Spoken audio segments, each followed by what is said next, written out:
Hello, everybody. So good to see all of you.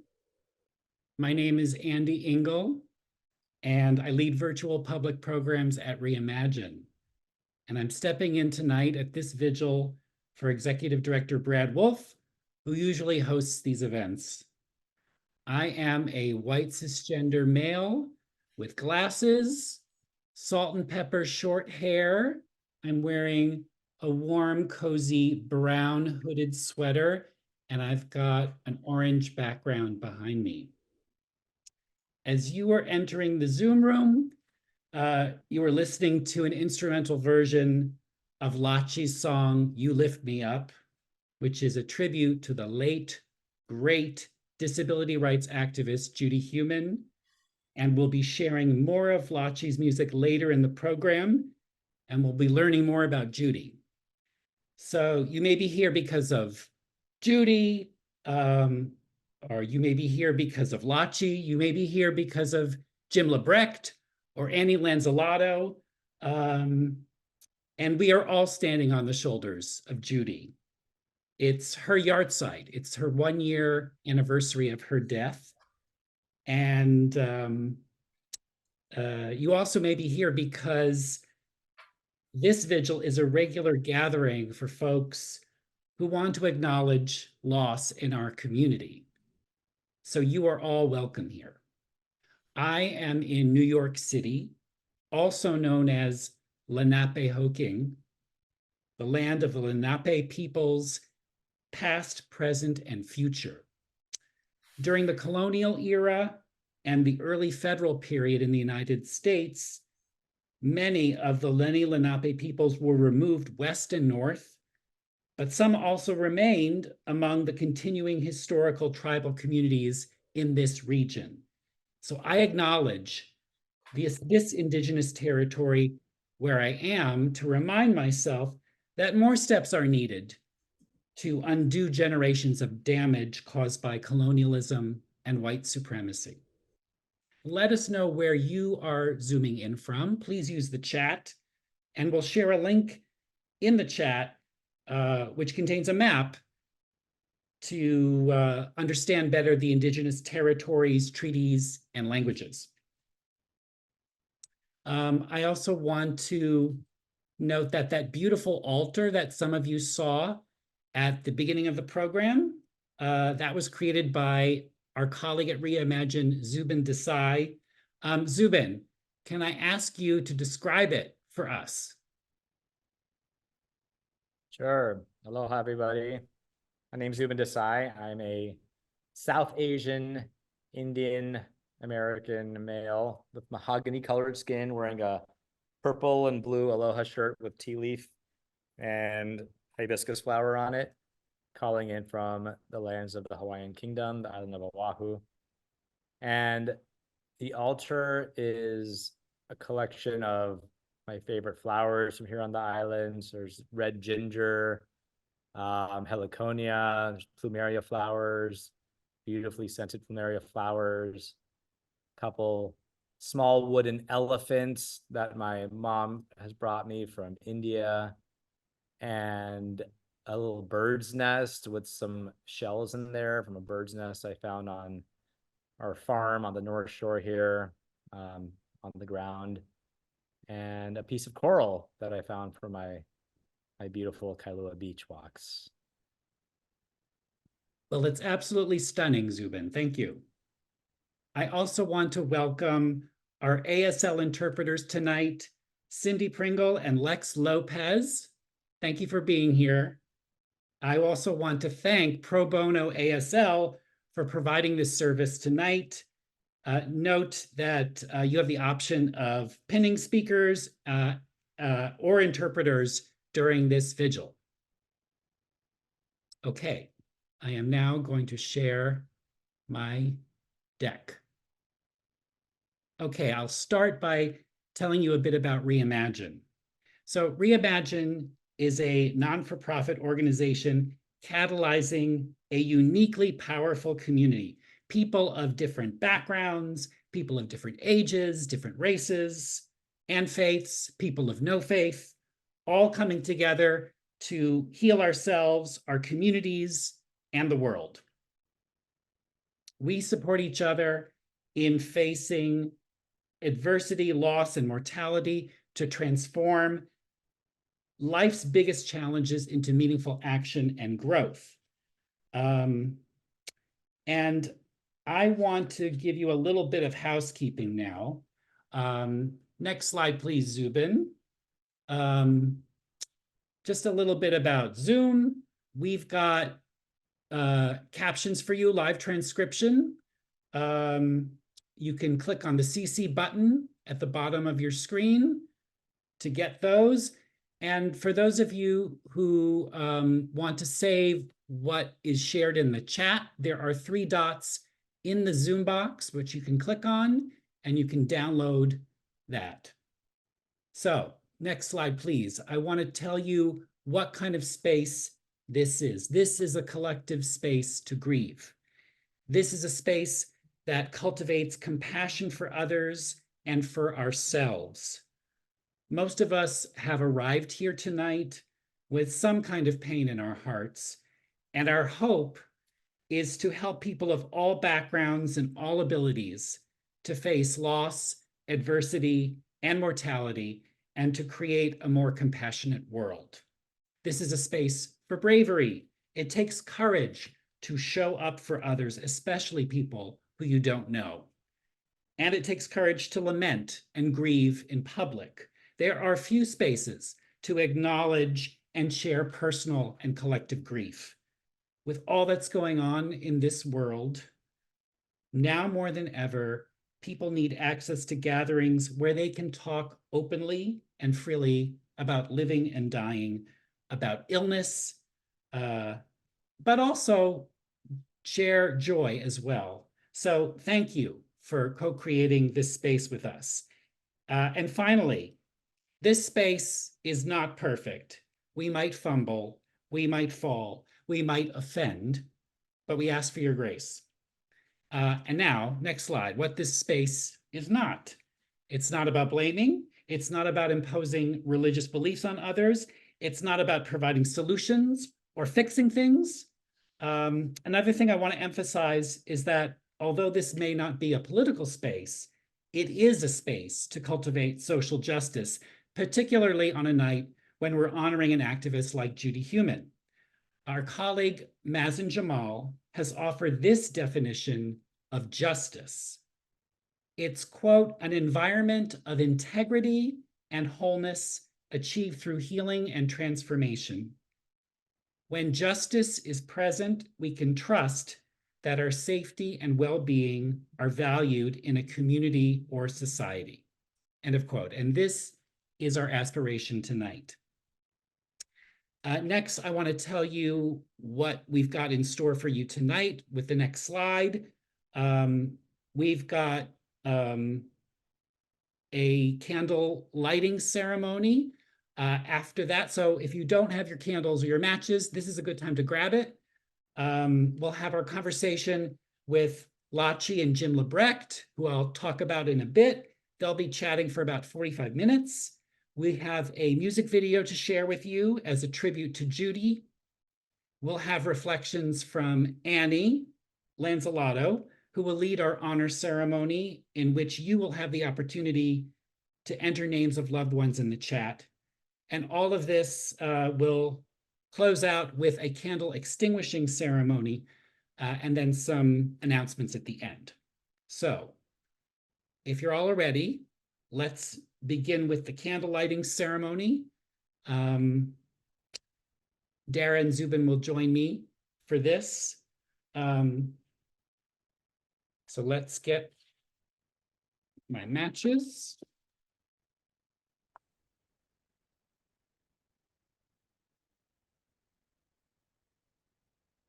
Dara, you ready? Yes.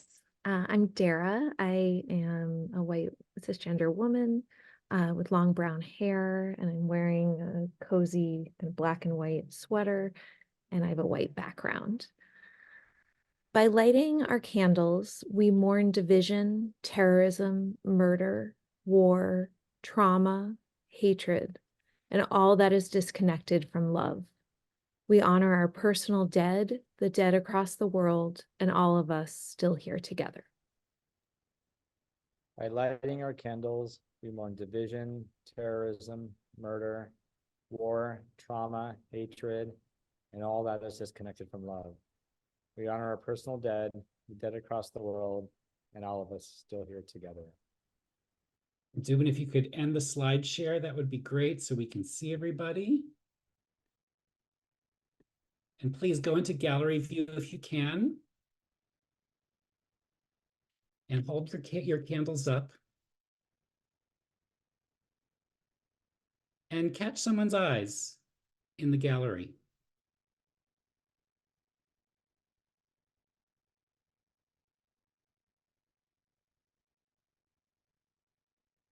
Thank you all.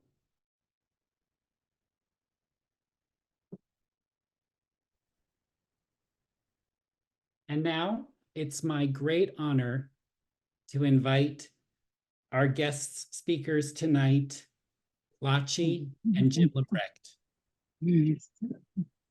Lachi is a performer, a charting recording artist, and an award-winning social entrepreneur. Born legally blind, Lachi uses her platform in music, storytelling, and fashion. You got to check out her canes. She uses all of these to amplify identity, pride, and disability culture. Through her organization, Ramped, Lachi brought accessibility to the 64th and 65th Annual Grammy Awards. Billboard named her a new champion in advocacy. Forbes called her a foot soldier for disability pride. She's had audiences at the United Nations, the White House, and here at Reimagine. 2 years ago, she was in conversation in this space with Judy Heumann. Jim LeBrecht. He is a filmmaker, a sound designer, and a disability rights activist. He co-directed and co-produced with Nicole Newnham the acclaimed documentary Crip Camp. The film received an Oscar nomination, a Sundance Film Festival Award, Audience Award, the Independent Spirit Award, and a Peabody Award. Like Lachi, Jim supports people with disabilities in the entertainment business. He's the co-founder of Forward Doc and the 1 in 4 Coalition. He's a member of the Academy of Motion Picture Arts and Sciences, the Academy of Television Arts and Sciences, and the Disability Futures Fellowship, which is an initiative of the Ford Foundation and the Andrew W. Mellon Foundation. Lachi, we're so glad that you've come back to Reimagine. And Jim, we're so honored that you are Lachi's conversation partner here tonight. For those of you who might have been with us at the Vigil with Judy 2 years ago, you might remember that the conversation was in part about the power of music. Lachi, I remember that the two of you spoke about the power of song to connect with a different side of yourself, and how music can be a tool for advocacy, and how it's a vehicle to tell stories and to celebrate cultures that might be different from your own. And for example, I remember you and Judy got onto the topic about Jewish and Igbo perspectives on death and mourning, which I thought was so interesting. You talked about the importance of coming out of the shadows, and the importance of processing one's grief if you acquire a disability later in life. And above all, the power of community. And we're seeing that here tonight.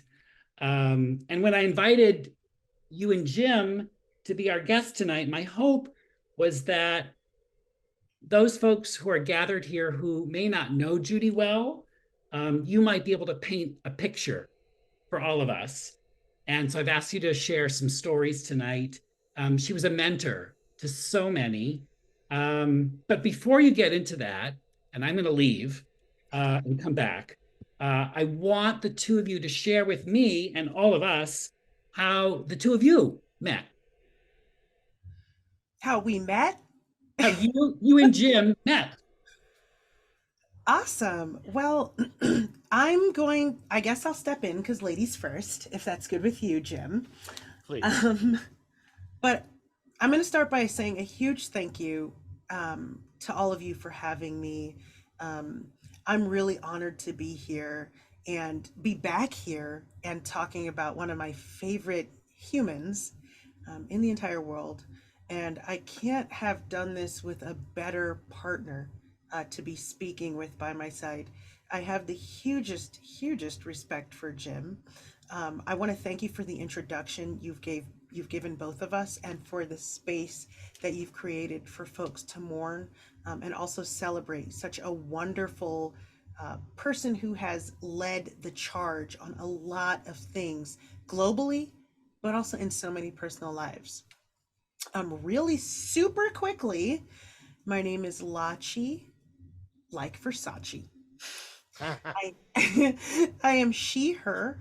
I am a Black woman with cornrows. I too am here in the land of the Lenape people in New York, and I'm wearing a red and white striped shirt, a maroon flower, and I have my keyboards behind me. Before I get into how Jim and I met, Jim, I want to toss you the mic as well, so you can go ahead and say hello and give your self-description. Thank you, Lachi. And whoa, Mr. Power Wheelchair just started going down. I first off just want to say how honored I am to be with all of you, to be invited into this, what I feel is really a sacred space, and to be able to be in conversation tonight with Lachi, who is someone I have grown to really love and respect.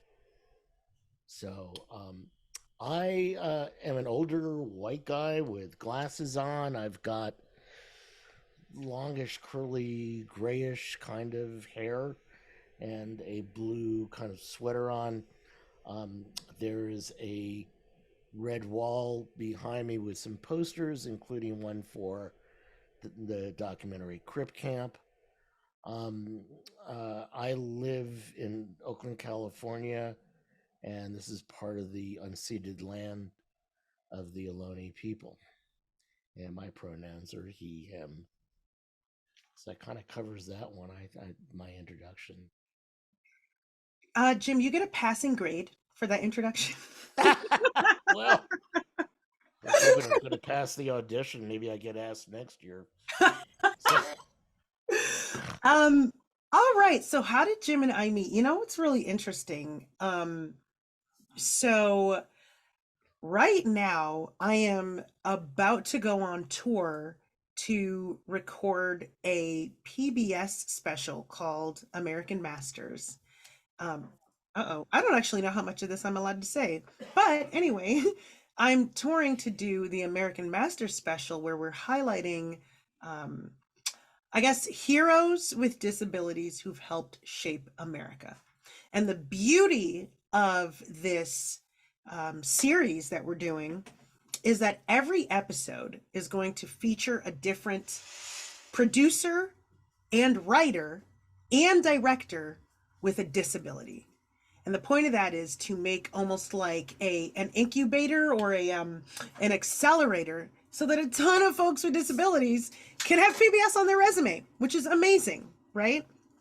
This whole thing is being put together by an amazing woman named Day Al-Muhammad.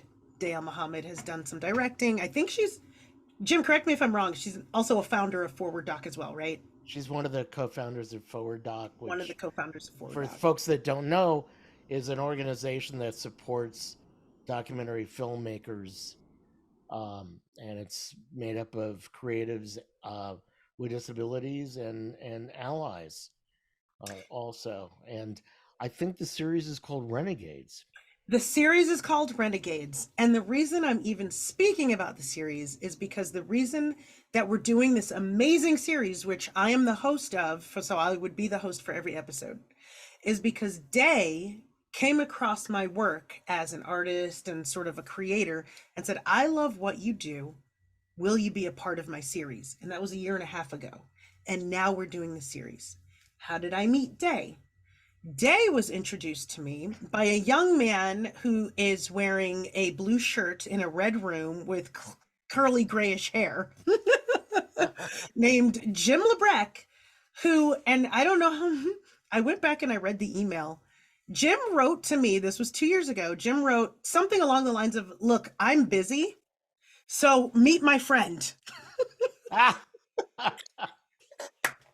And that friend was Day, and that Day led me to this PBS special that is giving so many folks work and making a lot of people get jobs in the industry. Who introduced me to Jim LeBrecht on that same email thread? None other than the late, great Judy Heumann. So Judy Heumann, I remember I went up to her and I said, we had known each other for a while. I'd known Judy because I saw her on Drunken History in 2018. And I said, if this woman ever reaches out to me, I will do everything she wants. And she reached out to me a year later, and I've done everything she wants ever since then. I remember at one point in 2020, early 2022, I said, dear Judy, introduce me to famous people, because that's what you do. So you introduce me to people, so introduce me to somebody famous. and Jim LeBrecht was who she introduced me to. Sadly, it was a week before the Oscars, and that was why Jim was like, boo, I got stuff to do. So meet my friend for a sec. But the reason I tell that story is because that was just so quintessential Judy. She would connect folks, and these connections that she made would butt out into these amazing stories of their own, whether she knew about them or not. And we are creating this amazing accelerator, this incubator for dozens of budding writers, creators, producers on a major platform to celebrate disabled heroes. All because Judy sent a quick email on her phone, because at the bottom it says, sent via droid or whatever. Sent a quick email on her phone, and now look what's happening. Jim, I'll pass it to you to plug in some holes and to say things you want to say as well. Sure, I'd be happy to. If you've seen the documentary Crip Camp, you know a little bit about myself and my connection to Judy.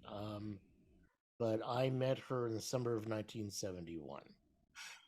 And that Judy set a course for my life that, and that course is still as strong and as motivated as ever.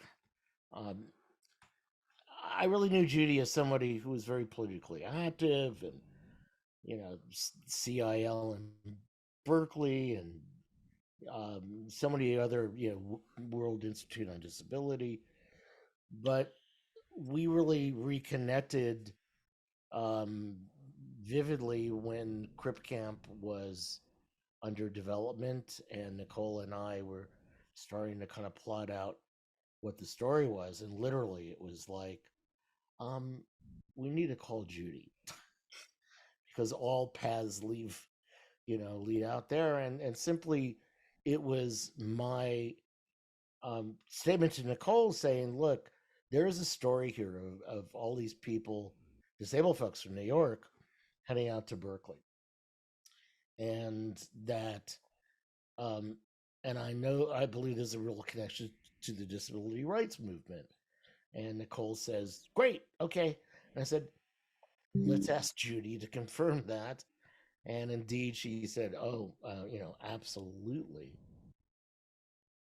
And I just have to say that later in life, Judy really got involved with storytelling herself through her podcast, through her book, and that it was just, she really grasped, or it wasn't like she didn't understand this, but she really embraced and advocated for people from our community to be storytellers. Tell your story. And with her, it was always about the we, not the I, from the community. And look through, she wrote a very important white paper for the Ford Foundation about representation of disability in media. That has been a very important foundation as organizations like Forward Doc or another organization that's been really involved called the 1 in 4 Coalition, to let you've got this document that says here was the state of people with disabilities and representation in media, and written by Judy Heumann, and that we're here to address these inequities. So I just have to say that I want to reflect back on when I first met her at Camp Jened. And I also just want to give a shout out to a couple of people here. Rick Heumann is Judy's brother. And I see Shelley Coy. And Shelley was one of my counselors at Camp Jened. I had been there for a long time. And Shelley was one of the people that influenced so many of us at that camp. There were many counselors that were wonderful, but I think Shelley and many other people really provided us with a summer that allowed us to be teenagers and young adults and adults, and to simply find ourselves and to have a good time. And it wasn't like there was chaos every moment, but we had a chance to really kind of explore who we were on many and varied and lovely different levels. And I think Camp Jened certainly was a product of the time, of a lot of different liberation movements and really trying to question the way we always been doing things. But when I think back of all the people, and there's many other folks that you might see in Crip Camp, Shelley, I just want to tell you, man, you were for me, kind of like the quintessential New York kind of hippie guy, and you always brought me a great deal of joy. And I'm going to ramble here just a little bit, just by saying we are here for a really serious and thoughtful moment, but I think all of us know how much joy we have when we are in community with each other, how vital humor and expression is for all of us. And I think that I'm going to ramble just for a few more moments here, but I'm really encouraging people to never be shy about what you have to contribute to the canon of work and understanding around disability.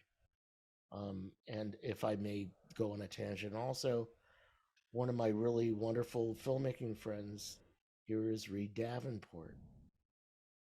And Reed, for me, is just like, so many of us were touched by Judy, but Reed's film, I Didn't See You There, and the other projects he's working on, he's such an important voice for our community. And I know there's many things that have happened in the last year that have been really horrible in this world, but I think that there's some advancements or some wins that Judy would have been really, really happy with. And I think that it's following the career of people like Reed and so many other people. And, so anyway, I'm going to close just by saying, yeah, one day, like at the swimming pool when I first talked to Judy, and I was like 15-year-old and immediately just like, oh my God, Judy, you've got my attention. But that how she set an example for me. and all the counselors and all the disabled folks at Camp Jeanette set an example for me about my pride and not being embarrassed and believing that I could have a purpose, because I saw it displayed in her and Steve Huffman and Michael Tannenbaum and so many of the other people that I met at that camp. So, indeed, Judy kind of introduced us or connected us, Lachi, and I'm glad, because it accelerated something I knew would eventually happen anyway, because you're such a vibrant force in music and in entertainment. And I'd like to open up the conversation a little bit, if I wouldn't mind. I want to just ask you a question about your work, if that's all right. Yeah, I mean, so I think I would want to probably also start this with the sort of my sort of Judy origin story. So like I had said, I mean, right now I am a recording artist. I am a globally touring performer. I am a public speaker. I speak at Fortune 500 companies, universities, cultural centers, festivals, and conferences about identity pride. I often tend to focus on disability culture, but I also speak about women's issues. I speak about BIPOC issues. I speak about queer and trans issues as well. And before I knew anything about, oh, and I'm also a host and actress, and do really anything that, I don't know, meets the Venn diagram between pop culture and disability.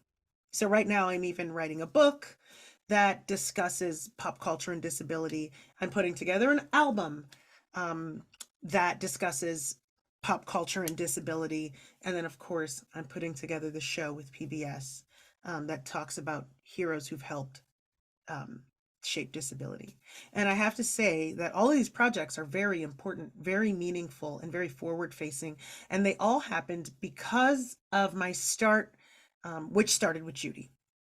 So in 2018, and honestly before 2018, I was what I would call a sighted passing individual. So I would code switch to sighted and not use a guide dog or a cane, even though I'm very severely low vision, visually impaired, as some would call it, or someone who has sight loss, legally blind. And I wouldn't use the dog or the cane due to the fear of the stigma. But around the 2018s, as I started actually making money with music, I started gaining some confidence and wondering, like, why am I really hiding this? Right. And I didn't have anything more than that. I didn't have a frame of reference. Somebody told me about a disability pride parade or talked about a few things, and some people told me about like Stevie Wonder, but there wasn't a real nothing to like grab onto. So this was not taught to me in school. This was not given to me by anyone else, but 100% happenstance. I happened to be just scrolling through YouTube and I saw something that was like the drunken history for Comedy Central on YouTube. And it said the 504 Act. And then it had like in the blurb something about disability. And I thought to myself, oh, okay, well, I guess I'll check it out. I was already drinking. And so I figured, let me drink along with YouTube. And I mean, this is not, I can't make this stuff up. So I'm watching it and I learn about Judy. It's a 7-minute video. And I mean, this 7-minute video changed my whole life. By the end of it, I was trashed and bawling. And I had learned about this amazing woman who was this badass that was running around advocating for disability a zillion years ago. And I had always needed a female mentor and I could never find one, right? I didn't have one at my day job back when I thought day jobbing was the thing. And I didn't have one in music. And I saw this woman and I said, I love her. I want to start doing what she's doing. I want to be in front of my disability and I want to advocate for disability, or at the very least, speak on my experience as a person with a disability to continue this legacy. So I started looking into more pride parades. I started looking into, and of course, I was making decent money as a musician. So I was looking at disability as like a side thing. And then what ended up happening was one day on Twitter, I got a DM. So Twitter is this, social media platform that used to exist back in the day. No one has heard of it anymore. I call it my ex because I broke up with it. And what ended up happening was I got this DM from a woman named Rebecca. And she said, hi, I'm Rebecca. I work for Judy. Judy loves your music and she's thinking of doing something with it. So, yeah. And I was like, wait, you mean Judy from, this was early 2020, this was early pandemic. I was like, you mean Judy from the TV that I saw? Like that Judy? Or are you talking about somebody else? Because that can't be, are there two Judy Heumanns? Turned out it was Judy Heumann. We get on a Zoom call and it was the end. It was over. We just gabbed.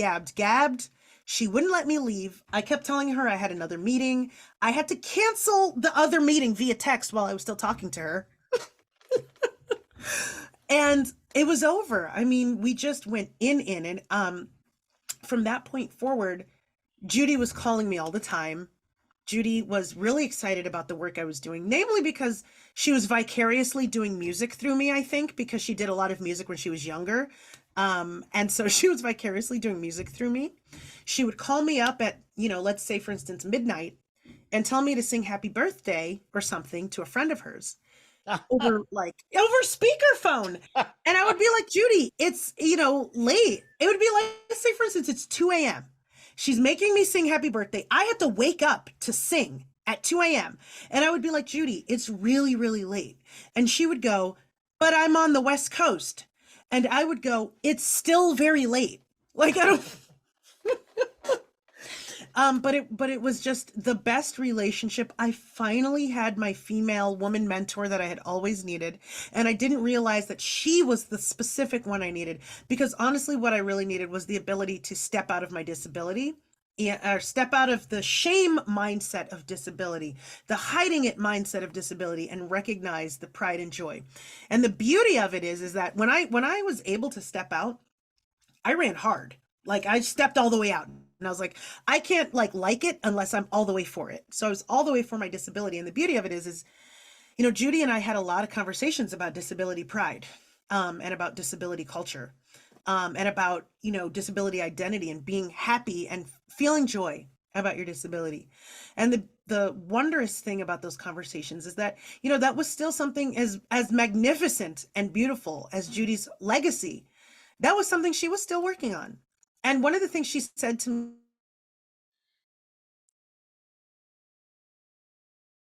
Oops. you get to be of your disability this early on in your life. I'm sorry, you guys hear me? Actually, can you Yeah, sure. Sorry about that. Repeat the beginning of that because you froze for a second. So one of the things that Judy had said to me that will always stick with me was she said something along the lines of, I'm envious of how proud you get to be of your disability this early in your life. Because I know that that for her, she had said, for a long time, as much as she fought and as much as she ran forward, she still also had to fight herself, her own shame, her own internalized ableism, swallow that down to do this work. And that she was just really excited to see this new age, right, of activists, of creators, of academics, of folks running around doing the work that were actually proud and didn't have to fight their own barrier of ableism. And of course, we still have ableism, but today we get to sit in pride very early on in our disclosure journeys. And so having those conversations with her were probably some of the most substantial journeys. But before I toss it back to you, Jim, to ask you a favorite moment, I think the last thing that I will say is the community. One of the things that I gotta say, probably the most substantive thing that Judy did for me, other than connecting me with famous people like Jim LeBrecht, was, I don't know, teaching me the lesson of connectivity and power through community.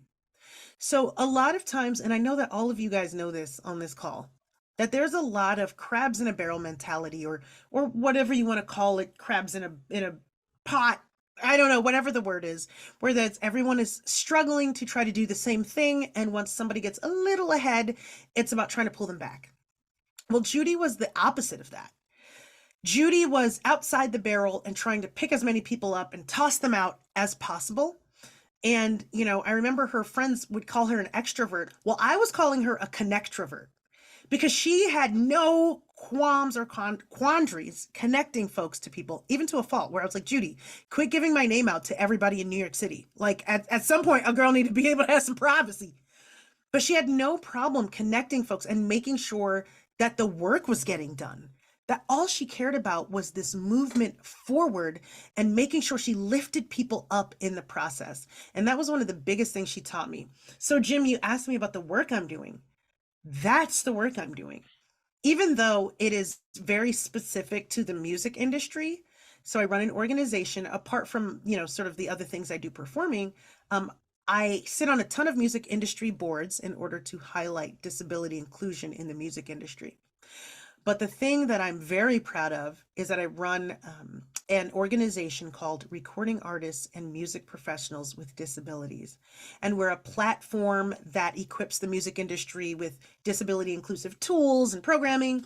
But we also connect the music industry to a global network of, you know, music industry creatives and music industry workers who identify as disabled, neurodivergent, mental health conditions, chronic conditions, deaf, immunocompromisation, etc., who work in any form of the music ecology.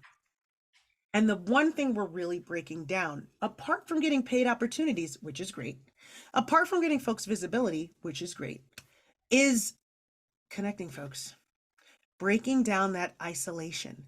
Honestly, I made Ramped because I wanted friends. I wanted more friends with disabilities that also made music.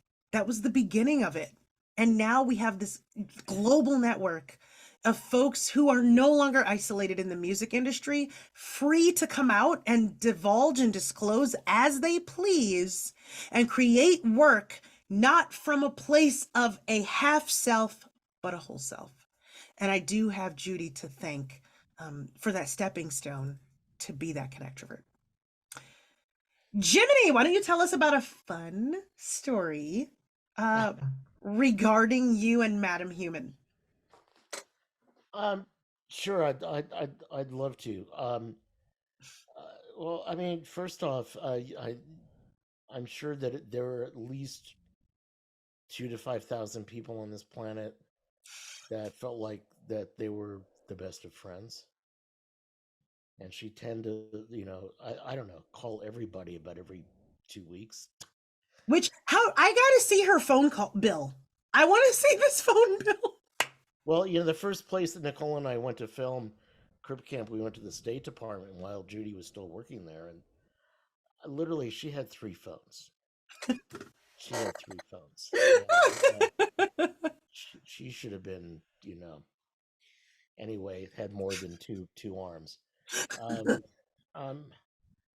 And also we would talk about our diets and such, but you know, there were some more meaningful moments for me that I think also are really important to share. So Judy, Andrea Levant, my wife Sarah, Nicole Noonan, and Howard Gertler, our EP, we all went to the Oscars ceremony in 2021. And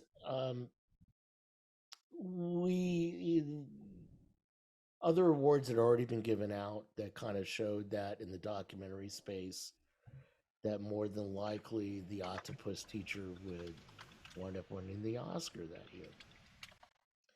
And indeed, when we were there and Madeline was, you know, announcing the award, and I'm watching her hands, And as she got beyond 8 letters, spelling things out, I knew it wasn't us. And afterwards, because this was like near the beginning of the pandemic, there was an outdoor space that most people had to wait in. And Judy and I both had a shot of tequila. And, you know, it was one of those things where you just don't forget that. Her disappointment was understandable, and so many people in the community felt like, geez, man, people just care more about a cephalopod or an octopus than any of us. And I take that grief, or I take that feeling with me. And let me just say this. I feel like I've got this opportunity to continue the kind of work that she did as best I can. I am not ever going to say that, oh, well, you know, I'm now horse hooey. But when I get an opportunity to talk in front of the California legislature about trying to knock down some of these horrible insurance rules that are really hurting us, I just simply say, Judy wants me here. And it gives me more energy. And so look, I you know, funny things, I don't know. It's, you know, we'd love to go to Top Dog, which was this small hot dogs. My New York accent just came out. Did you hear that? Hot dogs. Hot dogs. Judy liked a Top Dog with mustard and sauerkraut. And so whenever she was in Berkeley, we would always, you know, go there. And whenever I'm near UC Berkeley's campus doing something, I feel like it's my obligation, quote unquote, to go over to Top Dog and have, yeah, not that I didn't grow up on bologna and hot dogs anyway. But I want to share one other thing that didn't make it into the film. And I think I want to tell you this as a way of really kind of understanding how she affected my life as a mentor and someone that I could really go to understand things. I've been very, very much involved, you know, kind of with friends from Camp Jeanette that moved to Berkeley and the community. But when I came to Berkeley to work, I was there to work in theater. Sure. And it's like the old Berkeley rep at that time was like a converted house that anyway, I was climbing up exterior stairs just to get to the sound booth, leaving my wheelchair down below, and I mean, it was really, really agile and could climb into my chair in the booth. But you know, it wasn't you know, it wasn't 80, wasn't exact, well, 1978, so there you are. So we had an interview one day in Berkeley, and it was just Judy and I kind of talked to her and I said, you know, Judy, I feel bad that I kind of left the community for a while, that I really wasn't that much involved. And I said, you know, I was really busy in a really demanding job, but I don't know, Judy, maybe was I like having some internal ableism? Like, was I now with the cool theater people? I mean, really, what was going on with that? And first off, to have that kind of relationship with her, that I could be that honest and really share that with her and hear her response was incredibly precious to me. And she said to me, Jimmy, she always called me Jimmy, Jimmy, we had our eyes on you the whole time. We knew you were climbing up and down those stairs at that theater, and you were doing exactly what the movement was all about. Mm-hmm. You were pursuing your career and a life of your choosing. that healed me. Yeah. Maybe Yeah. I can leave it at that for a moment. Jim and Lachi, I just want to thank you both for continuing Judy's work. It's very inspiring. You two are heroes. And I want to ask you a question, but the fact that Judy's brother, her baby brother Rick, is here, I just wanted to see if, Rick, if you wanted to say anything before I ask my question to Jim and Lachi, it would be great to hear from you. Well, thank you for doing this. We had Judy's thing on Monday night as well. There's a lot of people that were on this call that were on that call as well. It's interesting while I was listening, I was playing a little bit of social media, and there was a comment about Taylor Swift getting her honorary doctorate at Yankee Stadium. They made a big deal of it. So I just posted on there that there was also somebody else who got their honorary doctorate that day who changed the world, and Judy Heumann. So, and I told this on Monday night, I was on a plane coming back from the White House when Judy was honored back in October, and sitting with two guys, and I mentioned Judy's name. We started talking, and the guy was kind of weird. He goes, I know the name. Turns out he was at the NYU graduation with Judy. And he said she was so much more motivating than Taylor Swift. So I thought that was very cool. I told that story Monday night. And that would be my sister. The hot dog story, Jim, the tequila, some of the other things. That would be Judy. And I'm just honored to be her brother. We're trying our best to keep her legacy alive. I think a lot of people on this call are doing a great job of doing that. It's how would Judy, your point, Jim, about testifying in the legislature. I have a political life here in Arizona, and what would Judy want, kind of thing. So, and my sister and I had a lot of disagreements over certain things and policy and whatever, but it was great growing up with her, listening to the discussions and seeing what's happened. And I've always been a proud brother for sure. So thank you everybody for doing this tonight for my sister. Thank you, Rick. Can I just tell Rick something here and everybody else?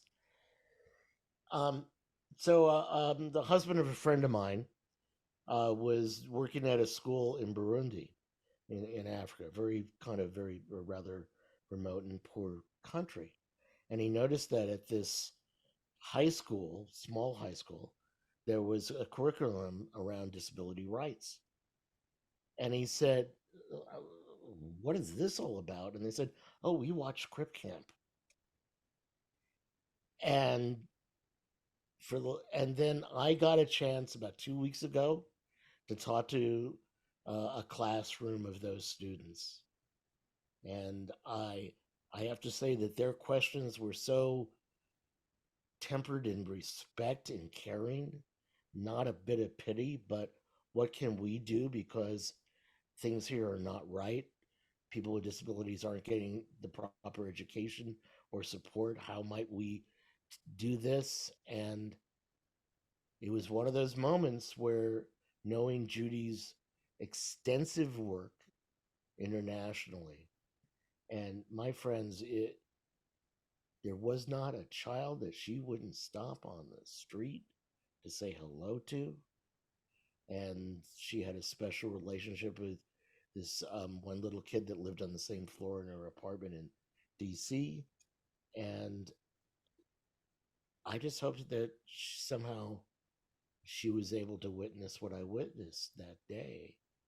And that the power of the story of the film, which so much centers on her work and the work that she collaborated with so many other people, like Kitty Cohen or Brad Lomax or Ed Roberts. I think she would be thrilled to know that the reach of our wonderful film was making changes and changing minds of high school students in Burundi. You know, the thing about my sister that was so amazing was it wasn't about Judy. And I got mad at her many times that you got to take care of yourself, you know, make sure you're taken care of and I was kind of a financial advisor a little bit. But I remember I happened to be in Pittsburgh the same time she was. This is years ago, and we were supposed to go for dinner. And I was at a conference, and I met her at this facility that they were having a conference on also. And I said, "We got to go to dinner." And I watched her operate with a woman who she knew nothing about, talking about her child who had a disability and was having problems. And I watched my sister point at the head of the Pennsylvania State Department of Ed, whatever, and somebody else. And before I know it, boom, boom, boom, boom, and she was helping this woman. And that was Judy. You're right, she'd stop on the street. And when we're at the White House, it was kind of funny. We were moved up to the front, and I'm sitting next talking to a couple of people, excuse me. And this one gal said, "Oh yeah, I know Judy, and we're friends and stuff." But when I first met her, I didn't know who she was. And we happened to ride the same bus to the State Department. And for 30 days, I'm talking to this woman, I have no idea. And somebody said, "You know who you're sitting with or talking to?" And she says, "No." And she says, "Well, that's Judy Heumann." And this gal says, "I would have been petrified if I would have known it was Judy before, and Judy never was like that. And this gal became a close friend of their family now. And it was kind of a cool story because that was Judy. She would stop and talk to anybody, anywhere, anybody needed any help. And that's what's so cool about that her taking the time to talk to anybody and to help people. And I joked on Monday night, just like I did a year ago, she had the worst phone etiquette in the world because she'd start talking to you and she would go, "Hold on." And she would try to connect somebody else because she had this amazing thing of being able to connect people. And that was my sister. So anyway. Thank you, Rick. We're all humans tonight. Some of us are Swifties, but we're all humans. So Jim and Lachi, I want to transition to set us up to play this music video, Lift Me Up. But before we do that, maybe the two of you can talk about your collaboration, because I know there are several iterations of this song, but there's one that the two of you worked on together. Maybe you can tell us, Lachi, I'll let you tell us about it. Yeah, Jim and I had the opportunity to work on the remix of Lift Me Up using some of Judy's speech quotes that we were able to gather.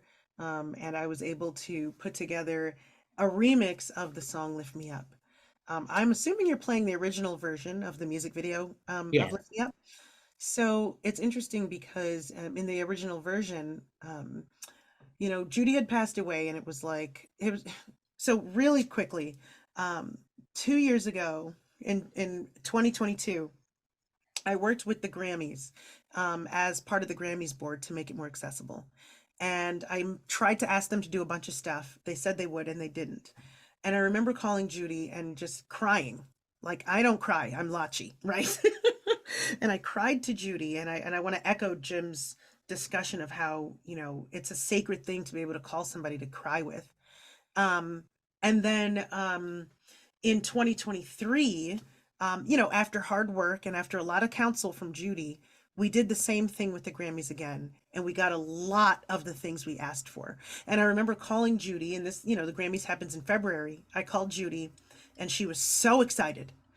She was a first call, and we celebrated, and it was such a good time, and we were both in tears of joy. And then a few weeks later, she called me again because she got some gig, and she wanted to make sure that she was getting good pay for it. Yeah. But then she ended up passing away just a couple days later. And it was a really tough situation because we were making plans for meeting up later in New York. When that happened, I didn't know how to grieve because, like I said, Lachi's not much of a crier. But I did. I started playing the piano, and the words and the grieving came right out into the keys. I ended up pairing up with a friend of mine, James Ian, out in LA, who she would also call and make sing happy birthday to her friends at 2 a.m.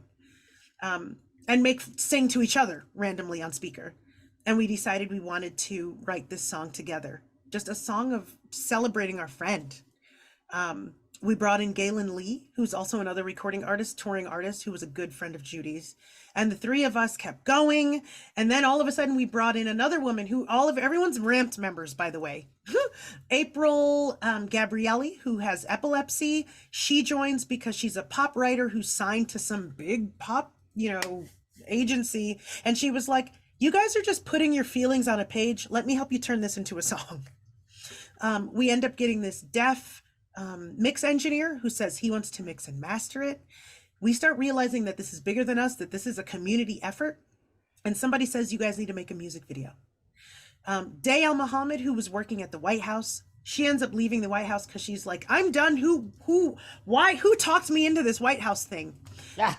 And I said, Day, boy, do I have the first project for you. And she was super excited to jump on as a director for our music video. She was joined by Kat, who is also part of our music and disability community, Kat Rubenis Stevens, to co-direct. We brought in a big group of producers and directors and crew who intersected with disability, BIPOC, and LGBTQ. And we had front and center for our music video, authentically deaf and hard of hearing sign language interpreters, with the singers, myself, Galen and James Ian in the background. We also had Ali Stroker do the intro audio description, and Ali Stroker, who played Judy on in that segment of Drunken History, was how I was introduced to Judy in the first place. So this whole thing was just a full circle, full community effort, full of love. And, I'm just really, really excited to share this video with you folks. And I know I'm taking a really long time to do the intro for this video. It's called Lift Me Up, and it is an homage to Judy bringing together the community. And just the fact, and everyone just says this really fast, and I'm getting very emotional. Everyone really kind of bypasses this thing about how Judy would just see people and say hi and have them be their friend. The truth of the matter is that Judy saw the light in people where other folks did not. And that was what Judy did. That was beautiful. It wasn't just the phone calls. It wasn't just the keeping up. Is that she was able to see the light in people where other people didn't. And that's why she was amazing. And that is what Lift Me Up celebrates. Hit it, Zubin.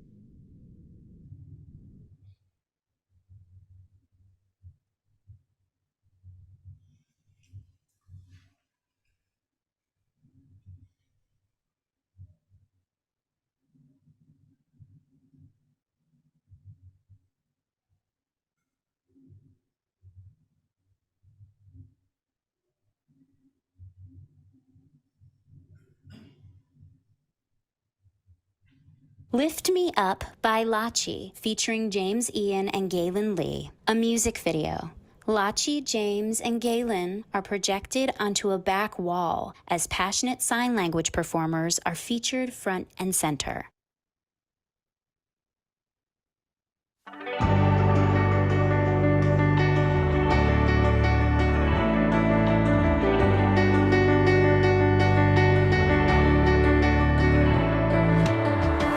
You would call me in the morning, just as I woke up. Didn't care for it when I mumbled. So with you I spoke up. We would laugh about our dreams and the world we wanted to see, and who I needed to be for the world I wanted to see.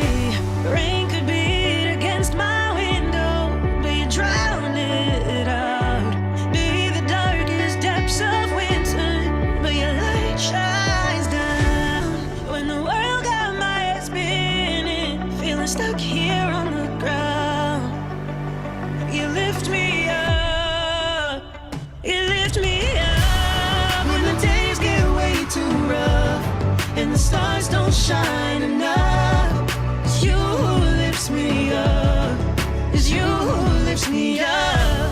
When I'm taking off my gloves, 'cause I'm all out of love, you lift me up, you lift me up. Yeah.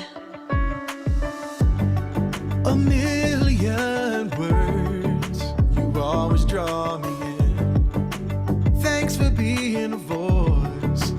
Thanks for being a friend. When you've gone away, you're never really gone. 'Cause you give me the strength to carry on. Rain could beat against my window, but you drown it out. Be the darkest depths of winter, where your light shines down. When the world got my head spinning, feeling stuck here on the ground, you lift me up, you lift me up. When the days get way too rough and the stars don't shine enough, it's you who lifts me up, it's you who lifts me up. When I'm taking off my gloves, 'cause I'm all out of love, yeah, you lift me up, lift me up.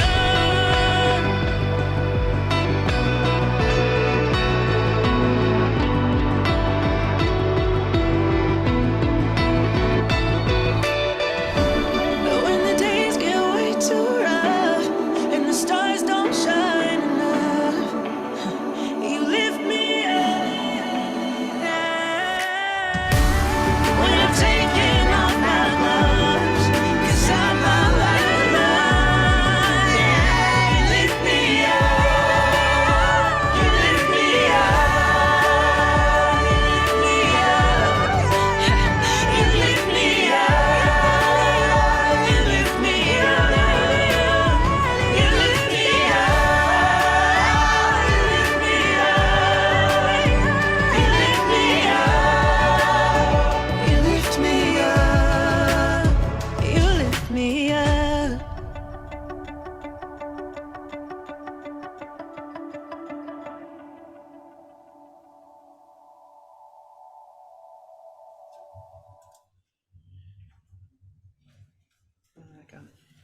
Jim and Lachi, thank you so much for lifting us up.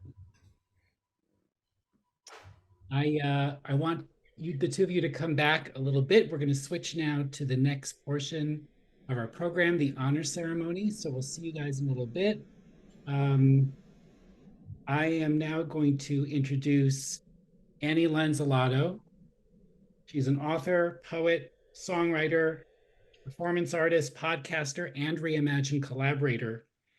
On stage, she raises iconic New York City street objects like the Spalding, otherwise known as the Pinky Ball, to mythical status.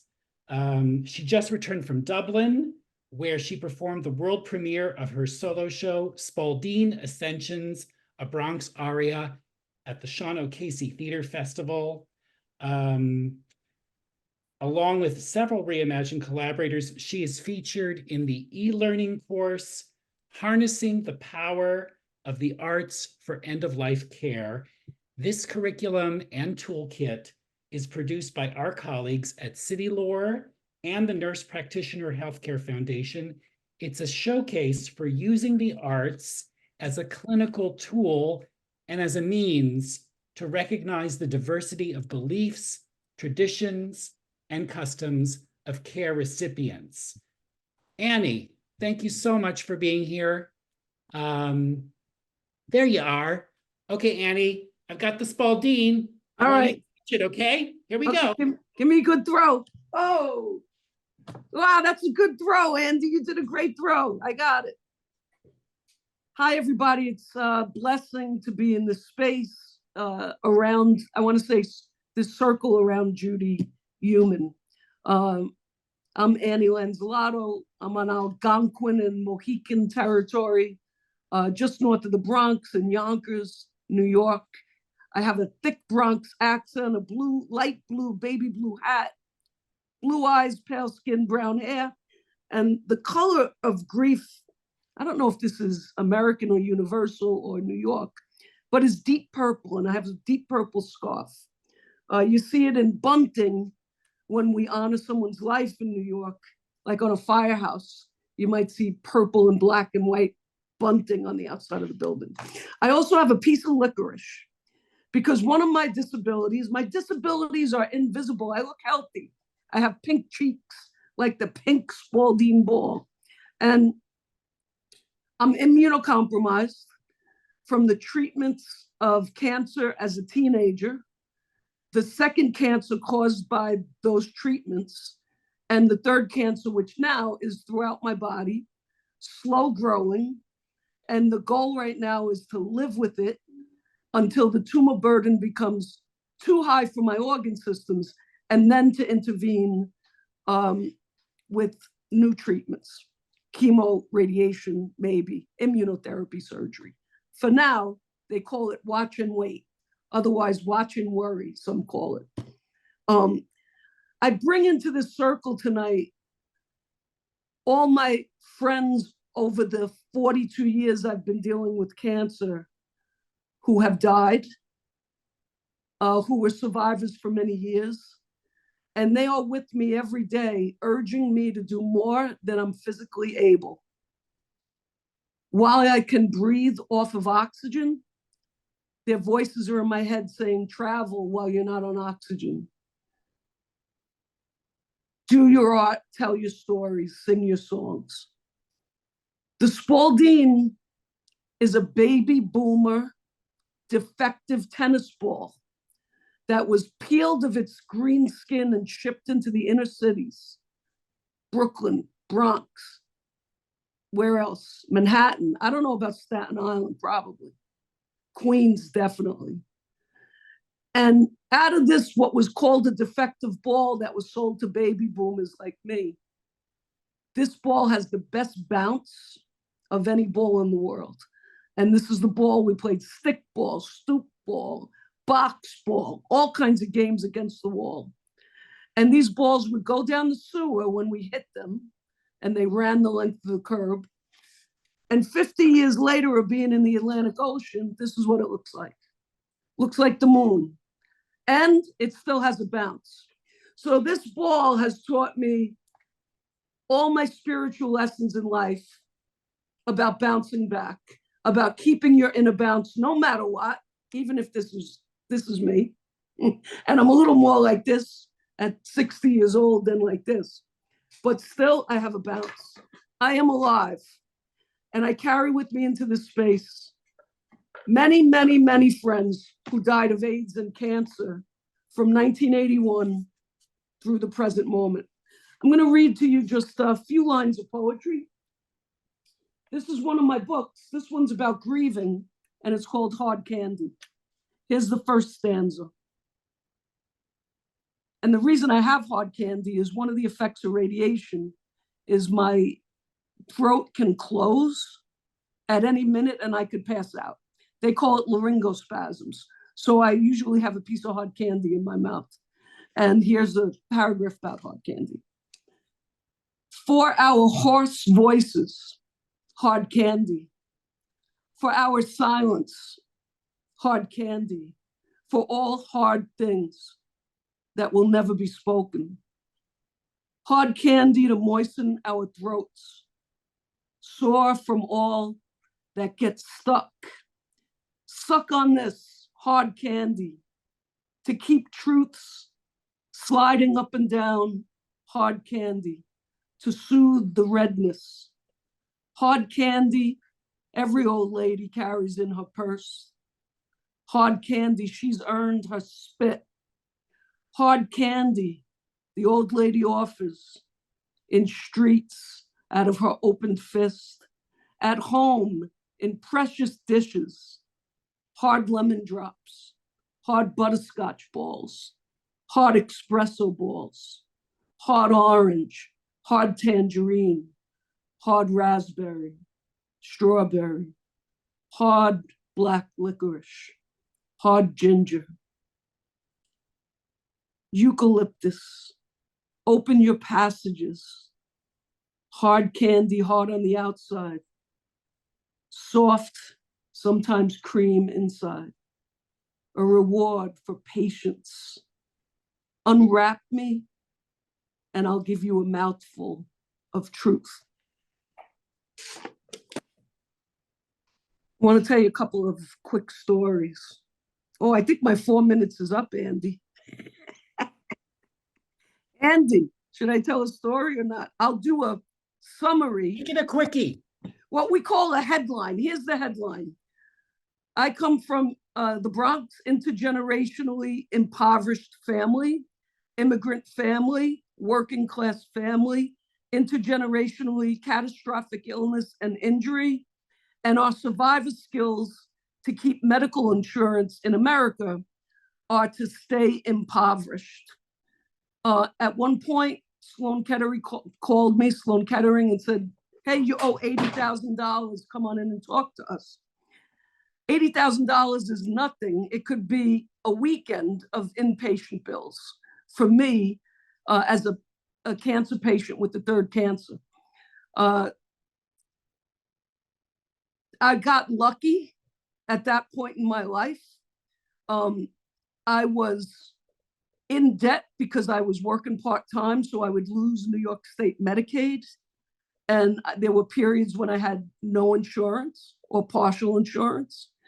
And it's been a chokehold around my throat my whole life, from teenage years on, to live with health insurance and to find workplaces where I wouldn't get pneumonia. I've had about 30 or 40 pneumonias, and I would often take guest teaching jobs and factor in when I negotiated the salary that I would have to spend 3 weeks in the hospital with Klebsiella pneumonia after the teaching gig, because every classroom's full of Klebsiella pneumonia bacteria. So I've had a lot of shame as a working class kid and a kid who grew up also on welfare for not being able to earn a living in America with all my privilege, all my first class medicine, all my white skin, all my privilege of being able to speak for myself and advocate for myself, to not be able to earn a living, to not have figured it out. And I'm still looking for that puzzle piece. I was recently in Europe where a doctor visit cost me $50. And I thought, wow, maybe the rest of my life could be different. Maybe I could get out of this chokehold. Lastly, my last line, we baby boomers are the first after World War I and II to have received chemotherapies that were developed from bio weapons, like nitrogen mustard, for example. And we gladly signed papers to take treatments that would never be given today at the dosages we were given, like cobalt radiation, so that our bodies could be researched for those that came after. And two great compliments I have. One, my doctor who said to me, we would never do to anyone today what we did to you, Annie. And that means our bodies, the research worked. The next ones who come along will be treated with less toxic radiation and chemotherapy. And the second thing is my cardiologist who says to me, you got away with murder, meaning how the hell are you still alive after what you went through? So that's it for me, Andy. That's my headline. I love you all and true honor to be here. Let's make it better for everyone who's coming along next. And at this point, we're going to put the names of everyone into the chat, everyone we bring into the room tonight, into Judy's circle, everyone we speak for, everyone we love, everyone we've learned lessons from.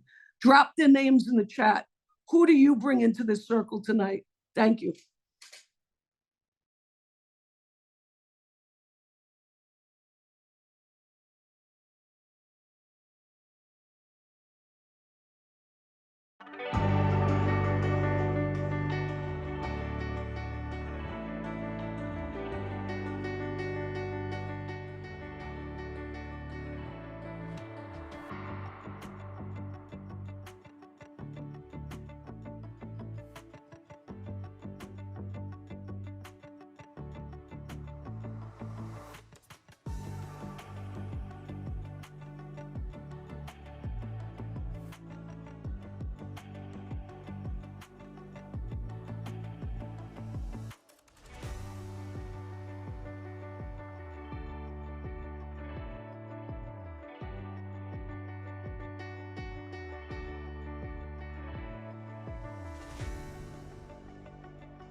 Thank you, Annie.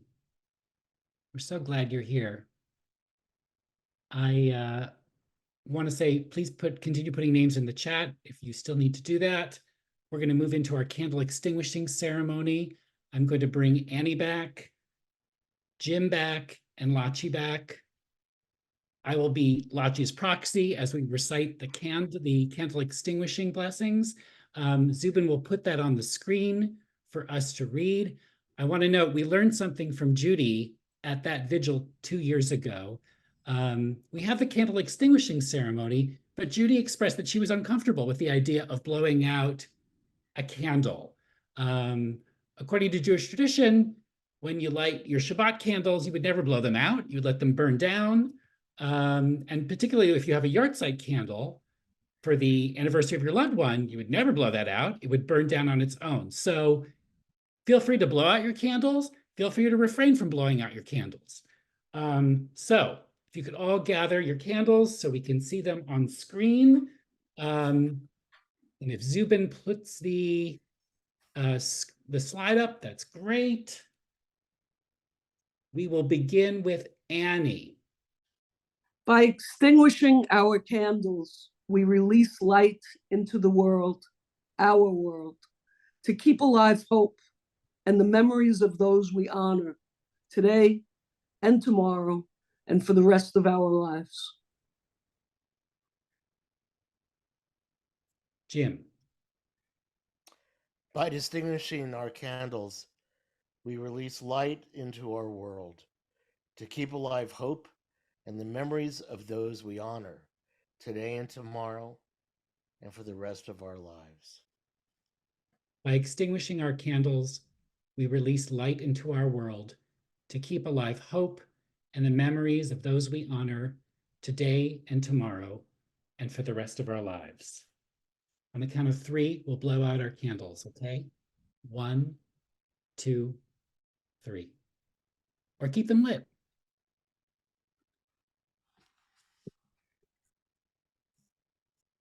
Thank you. I want to mention that Reimagine resources, support groups, events like this one today are free and accessible to the public. This is made possible by all of your support and generosity. So for those of you who made a tax-deductible donation when you registered for this event, thank you.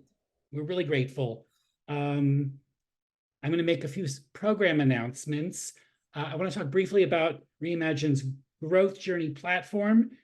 Reimagine has been designing a new social platform and program to help people transforming grief into growth and adversity into action.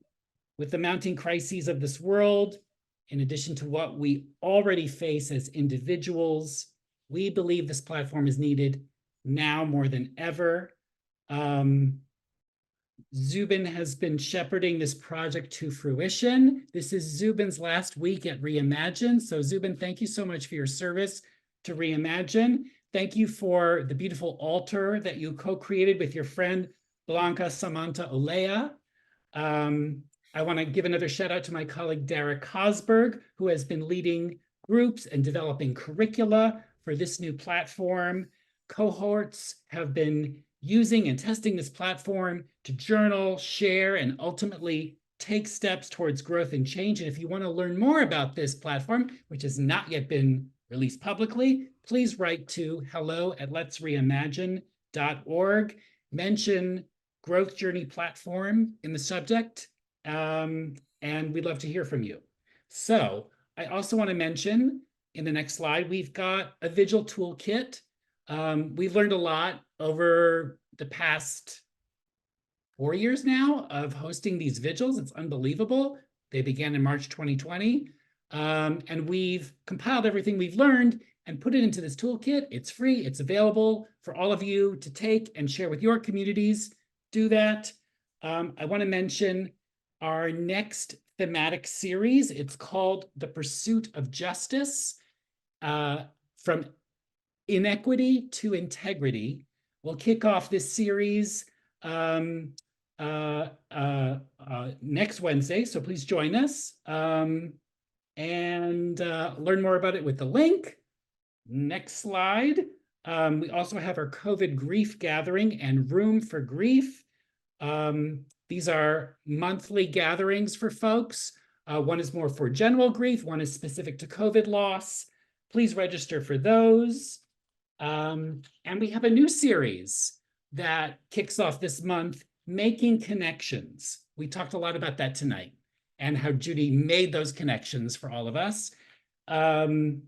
These events are happening through June, once a month. The focus is on loneliness, which the US Surgeon General, Dr. Vivek Murthy, declared an epidemic 1 year ago.